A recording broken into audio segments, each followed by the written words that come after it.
One of the nutrients that is the most depleted from consuming carbohydrates, can anyone take a wild guess?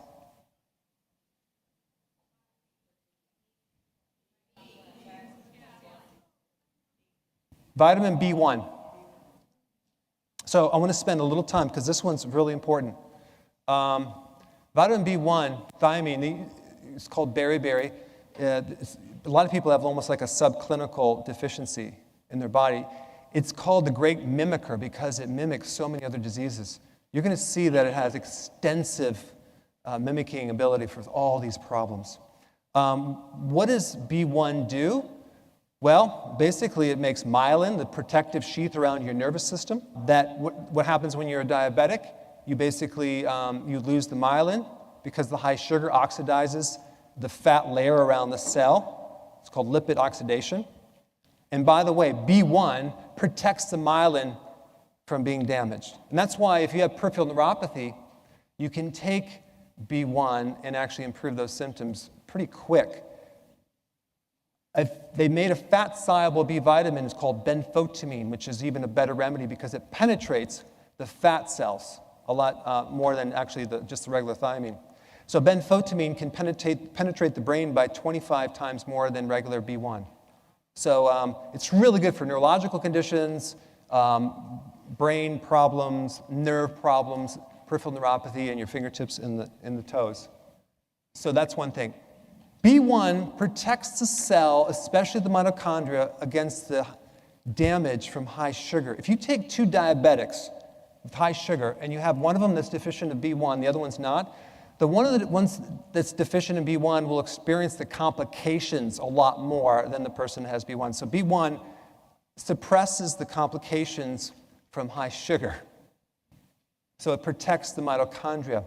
Why? Because B1 is a cofactor for at least 5 key enzymes in the mitochondria. So it acts as a spark plug. It works with magnesium. So I took a long time to try to figure out how to explain this in a simple way, to make the biochemistry really simple, because how many of you took biology in high school? You remember studying about the Krebs cycle? Yeah. How many really don't remember anything about it? Okay, good. Yeah.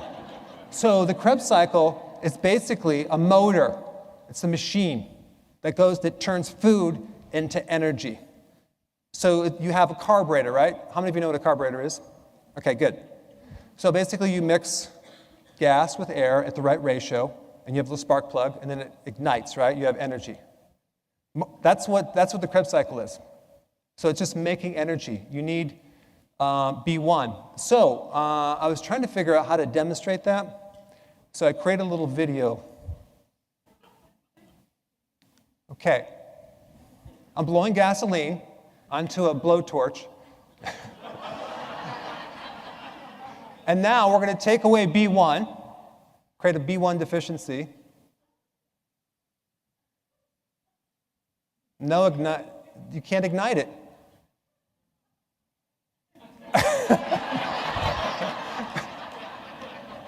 I couldn't think of any other way to demonstrate that. So, on Friday I was preparing for this, and I said, Karen sees me with this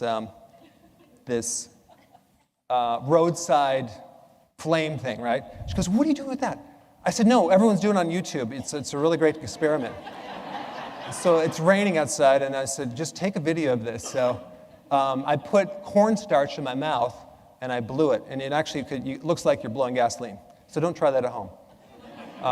But the right ratio of fuel to oxygen, you can ignite it with B1. And this is why B1 deficiencies create fatigue.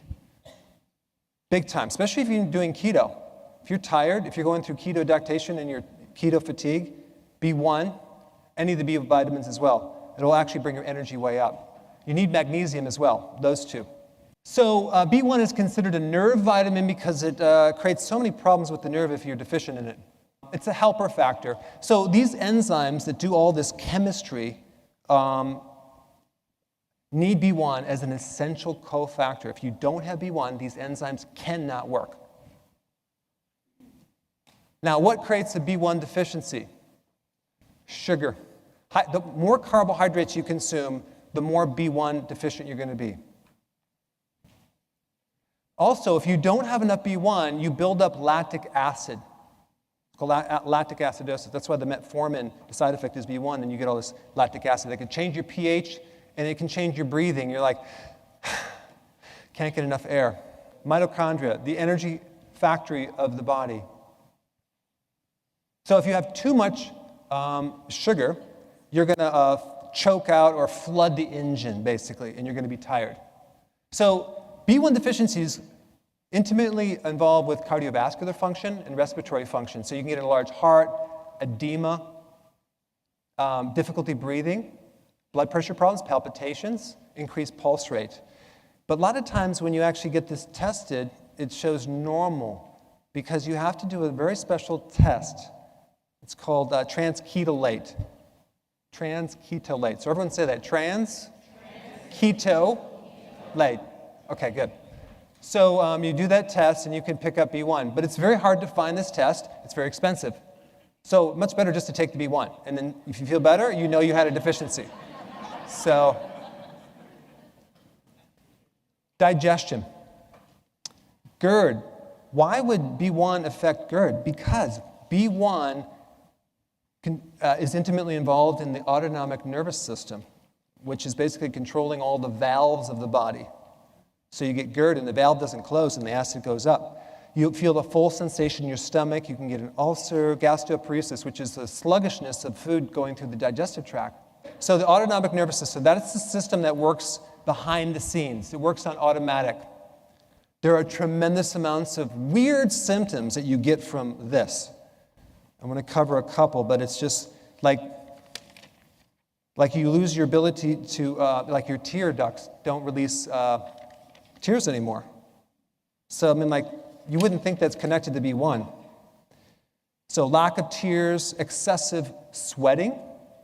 If you get out of the shower and you just break out into sweat, B1 deficiency. Anxiety, nervous tension. When you take B1, you just feel like this sudden relief. There's a condition called POTS, which I'm just going to briefly go over these, but you get up too fast and you feel dizzy and you fall down. There's a whole group of people who have this condition. It's a B1 deficiency, usually. Brain fog, double vision, difficulty swallowing, exercise intolerance. Anyone have that? Yeah. B1 gives you energy, so you'll actually, when you exercise. Also, any of the autoimmune disorders, if you're fatigued from that, it can be improved, especially Hashimoto's and MS. If you're tired, you take B1, it can improve because it helps improve the enzyme for the mitochondria. So it's one of the most common things that I recommend when I was in practice and also now, and it just works. It's like a no-brainer. It's inexpensive. I'm not saying you can't use a synthetic, but also use like nutritional yeast or a natural version of vitamin B as well, because anytime you take one fraction of a vitamin for a long period of time, it could create imbalances. Vertigo, balance problems, impaired taste. So the autonomic nervous system, you have two parts. Parasympathetic, which is rest and digest, and then sympathetic, which is flight or fight.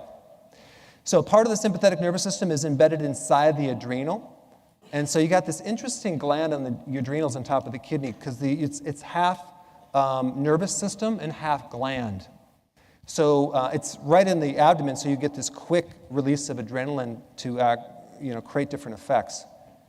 But the imbalance in this system can happen from a B1 deficiency. Hiccups.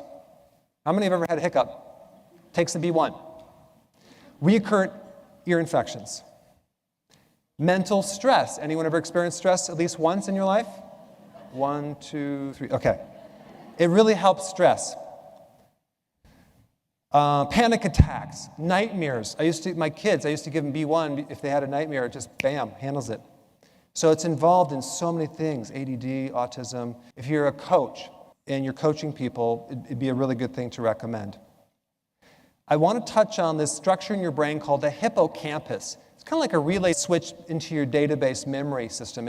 They don't know exactly what it does, but it's involved in memory and your ability to locate yourself in time and space. So how many are really good at driving somewhere and finding directions in your area where you live?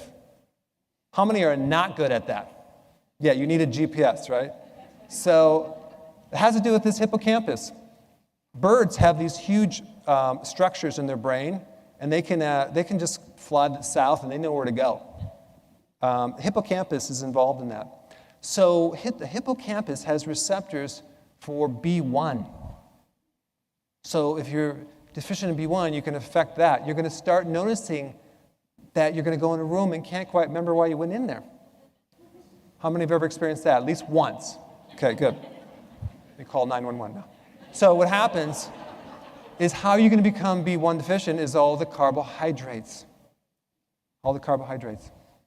It's going to deplete your B1. So there's a tremendous amount of additional things like related to your digestion, your heart, your brain.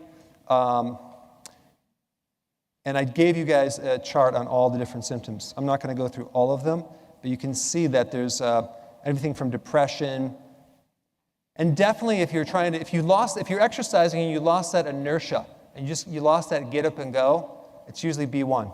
B1 affects part of the autonomic nervous system that innervates the brain stem, especially the respiratory centers. So there's a condition called SIDS, sudden infant death syndrome. There's a lot of research related to these infants dying and then finding there's a B1 deficiency. Probably from the infant formula, it's all glucose, Sleep apnea, B1. It's also related to high insulin because the sugar pulls out B1. So B1 is really important in protecting the cell against damage and also helping the enzymes work in your mitochondria. It also mimics mercury poisoning, and mercury depletes B1. So here's some things that will deplete it. White rice, diuretics, refined sugar and carbs, coffee, if you have too much. If you actually drink coffee and you have B1 after it, you feel a lot better. Gastric bypass, because a lot of the B1 is absorbed in the small intestine. So if you're bypassing that small of your intestine, you could have problems with the absorption. Aging, metformin, cooking, diabetes. All diabetics, type 1 and type 2, should be taking B1 and the B complex. With the cells of the pancreas that are damaged or overworking or underworking, you're not going to be able to pull in B vitamins that well. So the minimum dosage of B is not enough. You need more to actually penetrate the cells that regulate insulin. Too much chocolate, of course. Different chemical properties in coffee, tea, chocolate, and wine can deplete B1 if you have a lot over a period of time. Raw fish, candida, and mussels and oysters. How to test? Just if you take it and you feel a lot better, you're good. Go ahead and press your calf and see if there's any tenderness. Go ahead and press your calf and raise your hand if you have any tenderness. Uh-oh. No, I'm just kidding. It could be B1 deficient. But you normally will feel a sudden release of stress when you take B1 if you're deficient. So you're going to feel wow, I feel so much better. There's a test called Raglan. So if you lay down, take the blood pressure, and you stand up, and the blood pressure drops, the systolic drops too far, and you get dizzy, you usually are B1 deficiency. You have a B1 deficiency. Vitamin D can really help insulin resistance.